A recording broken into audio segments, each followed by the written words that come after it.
नमस्कार साथियों, स्वागत है आप सभी का आपकी अपनी पाठशाला पर। मैं हूं अंकित अवस्थी। आप हैं मेरे साथ में पड़ोसी देश बांग्लादेश के अंदर फिर से बिगड़ते हालातों पर चर्चा करने, जिसके चलते भारत का विरोध बांग्लादेशियों में तेज हो गया है।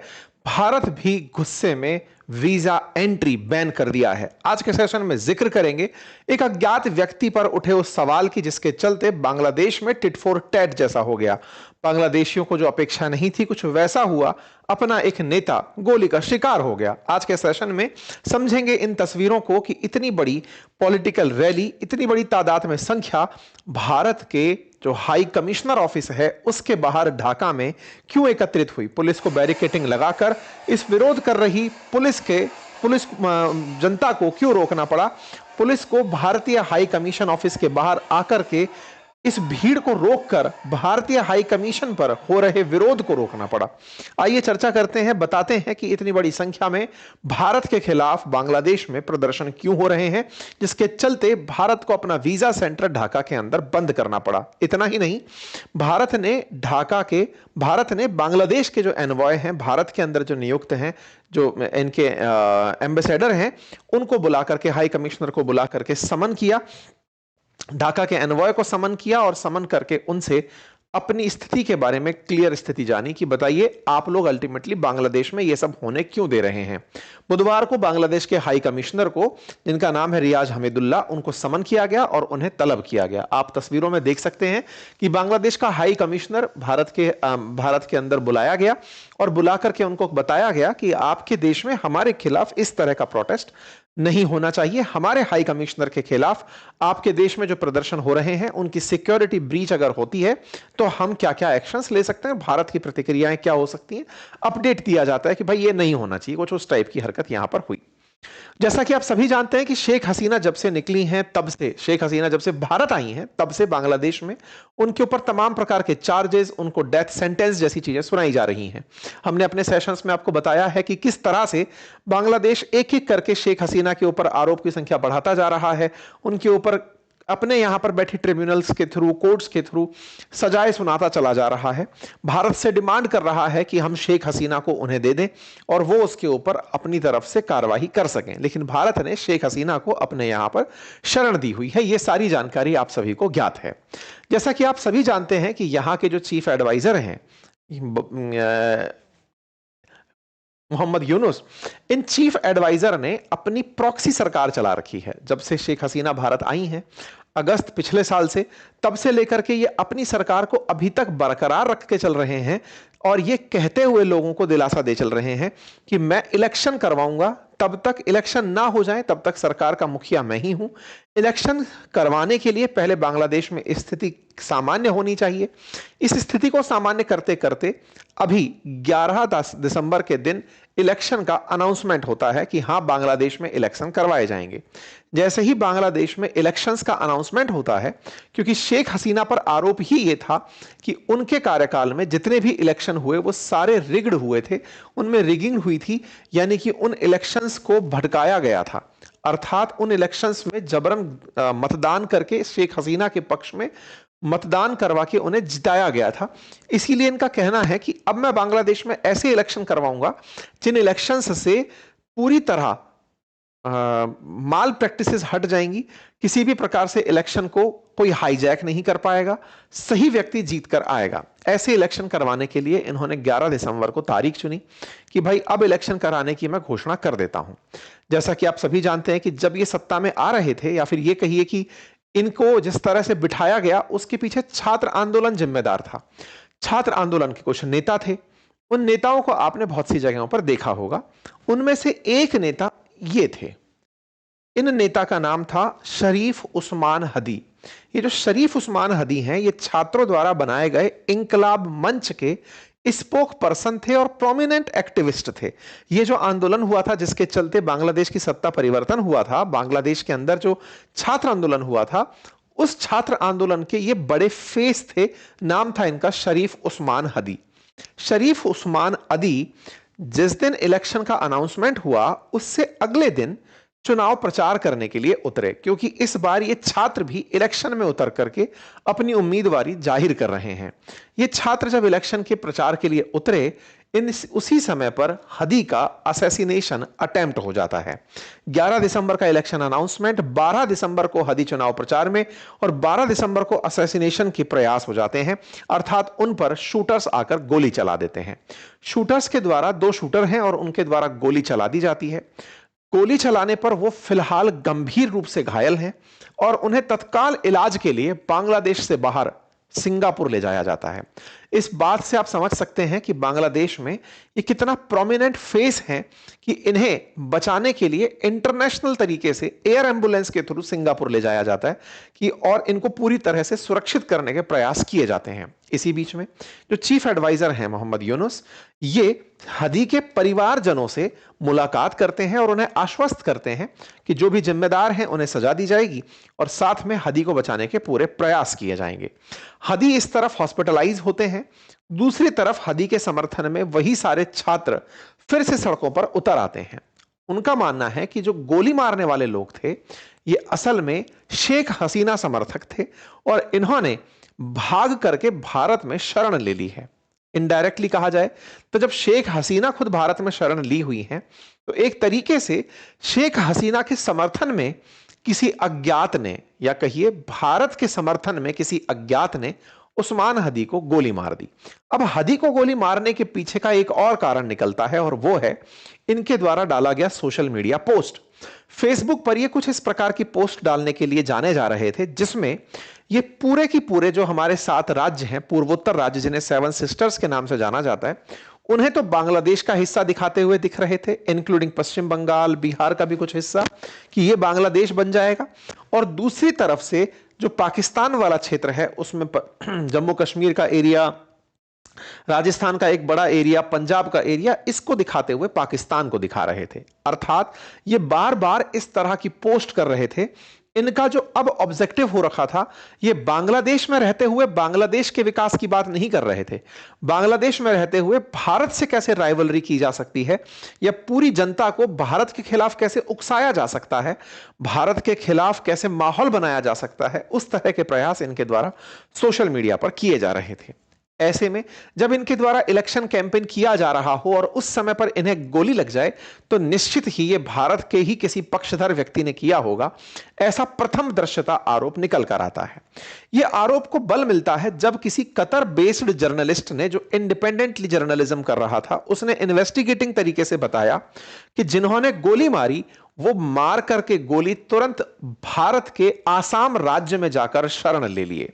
एक तस्वीर बाहर निकल कर आती है, जानकारी निकलती है कि भारत में जाकर उन लोगों ने शरण ली जिन्होंने उस्मान हदी को गोली मारी। यह खबर यहां पर जंगल में आग की तरह फैलती है। इस फैलती खबर से स्वाभाविक रूप से भारत में शरण के प्रति जिस तरह का भाव उत्पन्न होता है, वहीं दूसरी तरफ बांग्लादेश की जो बांग्लादेश गार्ड है, बॉर्डर गार्ड बांग्लादेश है, वो खुद स्टेटमेंट देने बाहर आती है और कहती है कि ऐसा हुआ नहीं है, भारत की तरफ से या भारत की तरफ कोई गया हो ऐसी हमारे पास कोई पुख्ता सूचना नहीं है। लेकिन बांग्लादेश में फिर भी इस सूचना को जमकर परोसा जाता है, कहा जाता है कि भारत ने ही शरण दी है, भारत ने ही मरवाया है। ऐसा होने पर बांग्लादेश के द्वारा जो भारत के एनवॉय हैं बांग्लादेश में, उन्हें समन किया जाता है और पूछा जाता है कि बताइए आपने हमारे यहां पर गोली मारने वाले को अपने यहां शरण कैसे दे दी। ढाका के द्वारा अपना प्रोटेस्ट दर्ज कराया जाता है। प्रोटेस्ट के साथ साथ एक बात जो भारत के पक्ष में थी, या फिर कहिए भारत जिस बात को लेकर के बहुत ही आश्वस्त था, वो ये था कि यह कोई नई घटना नहीं है। बांग्लादेश में शेख हसीना के आने के बाद बांग्लादेश में 1400 से ज्यादा लोगों की अभी तक किलिंग हो चुकी है, पॉलिटिकल विरोधियों को मारा जा रहा है। ऐसे में अगर किसी ने पलटकर इनके ऊपर वार कर दिया तो फिर ये इससे इतना बौखला क्यों रहे हैं। हदी जो कि भारत को तोड़ने की बात करता था, शेख हसीना के खिलाफ इतनी बयानबाजी करता था, उस पर अगर किसी शेख हसीना समर्थक ने अटैक कर दिया तो जैसा बोया वैसा ही तो काटा। अगर इनके प्रोटेस्ट के चलते बांग्लादेश में 1400 से ज्यादा शेख हसीना समर्थकों को घर मतलब मौत के घाट अगर उतारा गया हो तो ये तो इससे ज्यादा और क्या पॉलिटिकल रूप से वायलेंस बांग्लादेश को देखने को मिल सकता है। ये इस तरह का पक्ष है जो कि शेख हसीना समर्थकों के द्वारा रखा गया, या फिर कहिए कि भारत यूएन के हवाले से यह बात कोट कर सकता है कि हाँ तुम्हारे यहां तो हालात पहले से ही इतने खराब हैं, लेकिन आरोप है कि कोई अज्ञात आया और हदी को गोली मारकर चला गया। इस पर हदी के लाइफ के बारे में कल जो चीफ एडवाइजर हैं उनके द्वारा अपडेट दिया गया कि उनकी हालत बेहद एक्सट्रीमली क्रिटिकल है, जहां तक संभव है कि इनके बचने के चांसेस बहुत ही कम बताए जा रहे हैं। ऐसे में जो छात्र नेता हैं जो इनके साथ में स्क्रीन साझा करते हुए दिखाई दिए थे, आपने इनको तो शायद अमेरिका के अंदर भी देखा होगा, अमेरिका में मोहम्मद यूनुस के साथ इनका सम्मान होते हुए देखा होगा। और एक ये जो इनके साथ में है हसनत अब्दुल्ला, अब ये खुलेआम भारत के खिलाफ जनता को भड़का रहे हैं। ये छात्र नेता जो कि पहले शेख हसीना के खिलाफ थे, अब ये धीरे धीरे भारत के खिलाफ अपना इलेक्शन कैंपेन लेकर जा रहे हैं। ऐसे में जो ये हसनत अब्दुल्ला है, इसने तो भारत को टेररिस्ट के लिए सेफ हाउस तक करार दे दिया है। कहा है भारत ही वो देश है जो वोट को रिगिंग करने का प्रयास किया, माफियाओं को अपने यहां रुकने की जगह दिया। लेकिन इस व्यक्ति ने धमकी देते हुए यह भी कहा कि अगर ऐसा होता है तो हम भारत के अंदर जितने भी अलगाववादी हैं उन्हें अपने देश में शरण देना शुरू कर देंगे। अलगाववादियों को हम भारत में सभी अलगाववादियों को शरण देंगे और 7 बहनों को भारत से अलग कर देंगे। 7 बहनें, 7 सिस्टर्स राज्यों की बातें कि हम उन्हें अलग कर देंगे। कुल जमा अर्थ यह है कि अब ये लोग अपनी बयानबाजी में एक कदम और आगे चले गए हैं और 7 सिस्टर्स यानी कि नॉर्थ ईस्ट के जो राज्य हैं उन्हें वही वाली बात जो मैं कई बार आपसे कहता आया हूं कि चिकन नेक वाला जो एरिया है वहां से काट करके कनेक्टिविटी को ब्लॉक कर देंगे। इनका दुस्साहस दिनों दिन बढ़ता चला जा रहा है। इन्हें लग रहा है कि जिस तरह से इन्होंने शेख हसीना को पलट दिया, उसी तरह का प्रयास करते हुए ये जनता को एक दिन बौखलाएंगे और बांग्लादेशी निकलेंगे बांग्लादेश से और जाकर के चिकन नेक पर बैठ जाएंगे और कहेंगे कि लीजिए 7 सिस्टर्स को हमने कट कर दिया। ये बिल्कुल वैसे है कि भारत का शांत होना, भारत का प्रतिक्रिया ना देना और भारत का बल प्रयोग ना करना।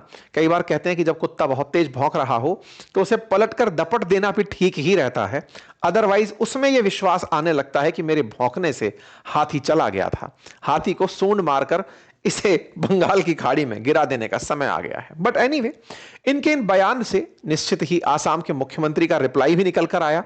उन्होंने कहा कि भाई तुम ये क्या बयानबाजी कर रहे हो, इस व्यक्ति की अभी मतलब मुश्किल से पका नहीं है, इसको लगता है कि छात्र नेता होकर के इसने शेख हसीना को हटा दिया। अब इसके जोश में यह बात है कि देखिए कि हम भारत के साथ में 7 सिस्टर्स को अलग कर देंगे। इसकी बचकानी हरकतों पर भारत की तरफ से केवल इनको सांत्वना भेजी जा सकती है कि बेटे इतना मत उछलो, पता चले कि गंगा नदी में पानी छोड़ करके बहा दिया गया। एनीवे, इनके बहकावे में आकर के बांग्लादेश में बड़ी संख्या में लोग सड़कों पर उतर आते हैं, और इनकी बातों से प्रभावित होते हुए कि ये उस्मान हदी को गोली भारत ने ही मरवाई है।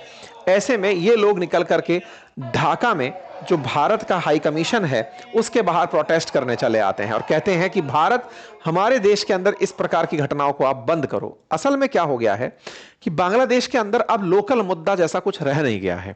लोकल मुद्दा नहीं रह गया है से मतलब है कि इन्हें पूरे देश को यूनाइट करने के लिए इस बार केवल भारत नजर आ रहा है, क्योंकि भारत के खिलाफ ही पूरे देश को एक किया जा सकता है। सामान्यतया नेशनलिस्ट मुद्दों की तलाश इसीलिए होती है कि सबको एक मत पर लाया जा सके। अगर यही सब लोग इन छात्रों से भविष्य की मांग करने लगे, बेरोजगारी की मांग करने लगे, जैसे हमारे देश में होता है कि अपोजिशन के द्वारा मुद्दे उठाए जाते हैं कि साहब आप बेरोजगारी पर बात करिए, महंगाई पर बात करिए, और सत्ता पक्ष कहता है कि हम तो राष्ट्रवाद पर बात करेंगे। अब कुल मिलाकर बांग्लादेश ने भी वैसा पकड़ लिया है, साहब हम तो अब भारत के खिलाफ बयान देंगे और उससे सबको एक करेंगे और भारत के खिलाफ सबको एक करके ही अपने आप को मजबूत करेंगे। तो वही यहां पर होता हुआ आपको दिख भी रहा है। बांग्लादेश के द्वारा इस बीच में जो हरकतें की गई उससे भारत और बांग्लादेश के बीच के संबंध कितने बिगड़ गए हैं उसकी बू भी आती है। कैसे? आपको याद होगा 16 दिसंबर हाल ही में गया जब भारत ने विजय दिवस मनाया। विजय दिवस वो था जब भारत ने पाकिस्तान के 93,000 पाकिस्तानियों को सरेंडर करने पर मजबूर कर दिया था। 1971 के युद्ध में जब भारत ने बांग्लादेश का निर्माण करवाया, पाकिस्तान के 2 टुकड़े किए और 93,000 पाकिस्तानियों को सरेंडर करने पर मजबूर किया, एक देश कल उस तक को भूल गया। यानी कि 16 दिसंबर को अपनी आजादी को भी उन्होंने मिस किया, या फिर यह कहिए कि भारत विजय दिवस सही से सेलिब्रेट नहीं कर पाया। इसका पैमाना यह कि भारत के प्रधानमंत्री पर विजय दिवस की तरफ से कोई ट्वीट नहीं आया। कुल मिलाकर के पहले हम बांग्लादेश से इन सारी खुशियों को साझा करते थे, अब भारत के विरोध में वो लोग इस प्रकार से पकते चले जा रहे हैं कि आने वाले समय में भारत के खिलाफ पाकिस्तान से ज्यादा जो भी मतलब रिटेलिएशन है या साइकोलॉजिकल जो भाव है वो बांग्लादेश में उत्पन्न होता हुआ दिख रहा है। रेडिकलाइजेशन बांग्लादेश में हो रहा है। भारत को आवश्यकता है कि वो इस पर अब प्रतिक्रिया दे, बैठ करके इंतजार ना करे, ऐसा प्रतीत होता है। भारत को चाहिए कि वो यहां पर अब दखलंदाजी अपने स्तर पर दे, यहां पर जो भी उसे ठीक लगता है, प्यार से, धमका के, जैसे भी है, इसे इतना ज्यादा बोलने का अवसर ना दे कि ये कुछ स्थितियों में हदें पार कर जाए। खैर, फिलहाल के लिए मिनिस्ट्री ऑफ एक्सटर्नल अफेयर की तरफ से उन्हें बुलाया गया और उनके लिए एक स्टेटमेंट जारी किया गया। मिनिस्ट्री ऑफ एक्सटर्नल अफेयर ने जब बांग्लादेश के लिए स्टेटमेंट जारी किया तो उसमें एक लाइन बोल दी, और लाइन थी कि हम चाहते हैं कि आपके यहां पर फ्री एंड फेयर इलेक्शन हो। हम आपके यहां पर free, fair, inclusive and credible elections चाहते हैं, और हम आपके यहां पर we are in favour of peace and stability in Bangladesh and have consistently called for free, fair, inclusive and credible election conducted in a peaceful atmosphere. Bharat ने अपने media centre के द्वारा यह बात जारी कर दी एक्सटर्नल अफेयर के थ्रू। एक्सटर्नल अफेयर की इस बात पर बांग्लादेश चिढ़ गया। बांग्लादेश के विदेश मंत्री का बयान आ जाता है। वो कहते हैं कि भारत कौन होता है हमें यह कहने वाला कि हमारे यहां फ्री, फेयर, इंक्लूसिव इलेक्शन हो, और तुम लोग पिछले 15 साल से कहां थे? जब शेख हसीना यहां बैठी थी तब आप कैसे कहते थे कि यहां पर इलेक्शन फ्री एंड फेयर नहीं? तब तो नहीं निकलता था आपके मुंह से यह सब बवाल। अब ये सब वो वाली बातें अनपढ़ जाहिलों को समझाने के लिए इस तरह के बयान काम आ जाते हैं। अदरवाइज मैं आपके सामने पूरा पूरा इतिहास इस बात का लेकर आया हूं कि भारत ने हर बार अपनी तरफ से बांग्लादेश को यह नसीहत दी है, अपनी तरफ से एनवॉय भेजे हैं, भारत की तरफ से प्रतिनिधि गए हैं वहां के इलेक्शंस को मॉनिटर करने के लिए। खैर, इनका बयान भारत के खिलाफ आता है कि भारत 15 साल तक तो चुप रहा और अब हमें एडवाइस दे रहा है कि हमारे इलेक्शन सही से हों। हम उनकी एडवाइस लेने वालों में से नहीं हैं।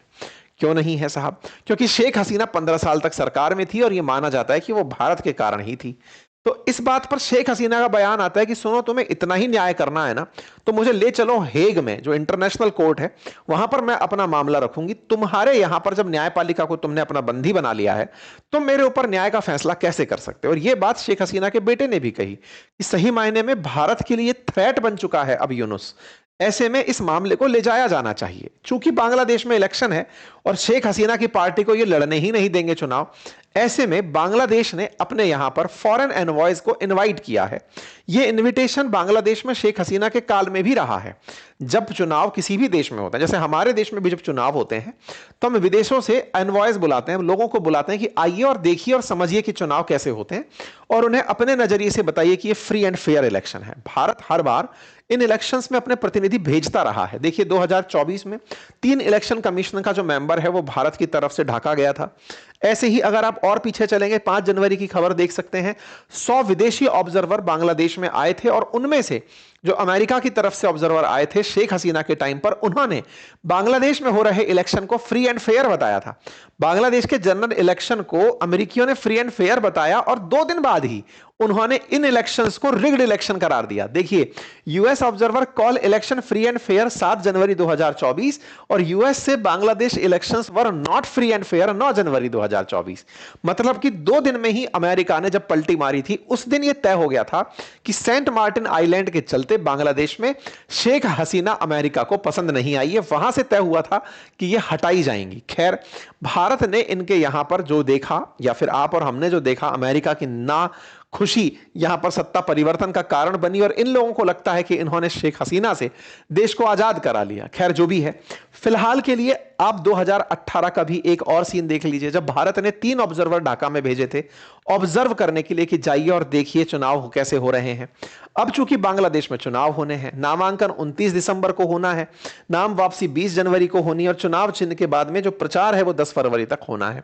ऐसे में भारत की तरफ से फिर ऑब्जर्वर भेजे जा सकते थे अगर मोहम्मद यूनुस चाहते, लेकिन अब लग नहीं रहा है, क्योंकि भारत जाएगा तो यहां के इलेक्शंस को फ्री एंड फेयर बताएगा नहीं, क्योंकि जब शेख हसीना की पार्टी कंटेस्ट ही नहीं कर पाएगी तो इलेक्शन फिर से एक तरफा होंगे।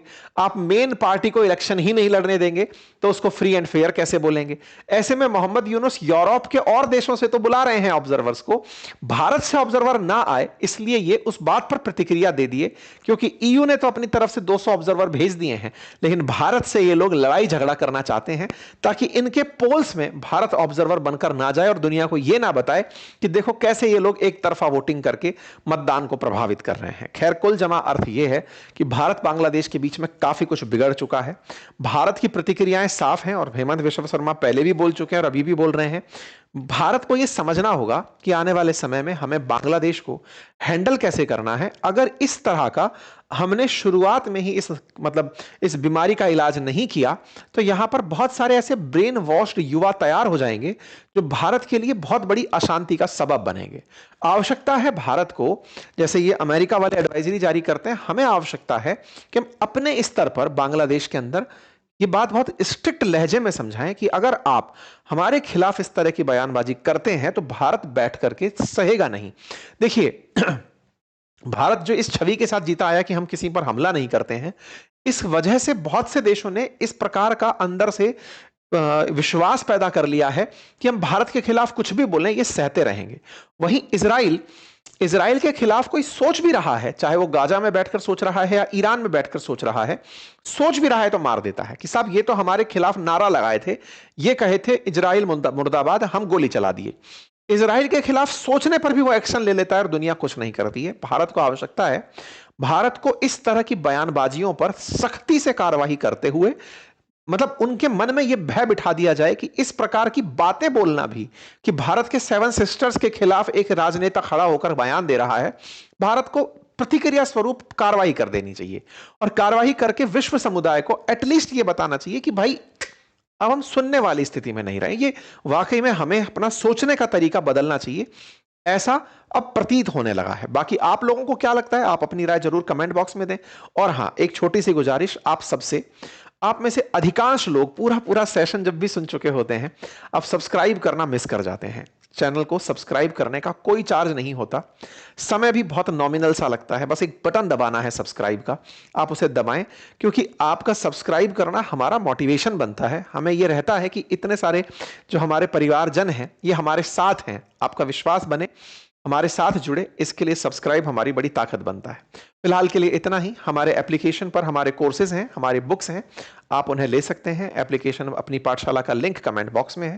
फिलहाल के लिए इतना ही। बहुत बहुत धन्यवाद।